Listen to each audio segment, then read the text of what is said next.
I don't think anybody got more rubber suit monster work in the early 70s than Pat Gorman.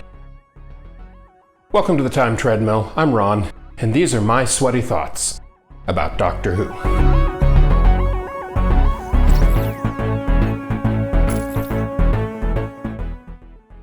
I don't think anybody got more rubber suit monster work in the 1960s, 70s, 80s, and even 90s than Pat Gorman. In Doctor Who in particular, from Dalek Invasion of Earth in 1964 all the way up through Attack of the Cybermen in 1985, Pat Gorman played more than 70 unique roles on Doctor Who, almost entirely in the background, very rarely speaking, but for decades he was one of the most familiar names to go by in the credits. In fact, throughout that 4-decade period, Pat Gorman was one of the most active background players in British television, bar none.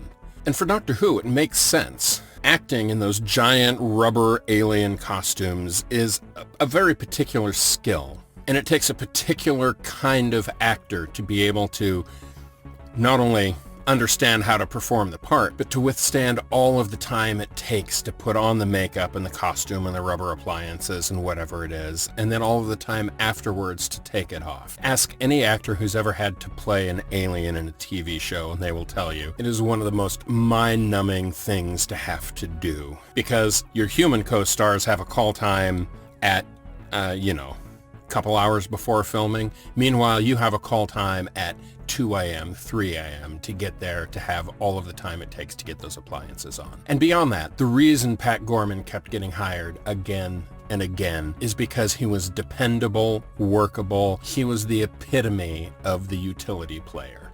And in that, I really, really appreciate him.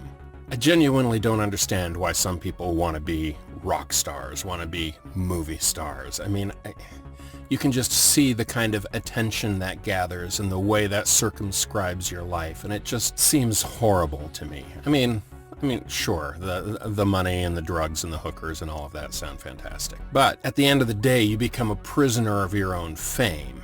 To me, success is better defined as being reliable, dependable, likable. In my experience, in any context, not just acting, but just in life in general, you will have a lot more success being the person that's trustworthy and reliable than you will get from being the person who is absolutely the best in your field. And don't get me wrong, you gotta know your stuff, you gotta put in the work. But I can tell you, on my own team, when I'm interviewing people and hiring people, I'm not looking for the genius. I'm not looking for the best of the best of the best.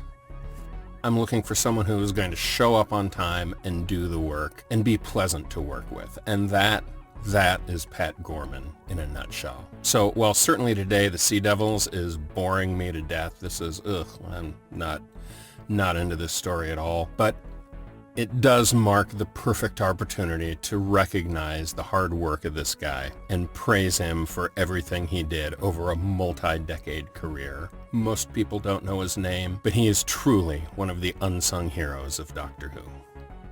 And on that note, I will say, stay home, stay safe, be kind, be patient, and I will see you tomorrow.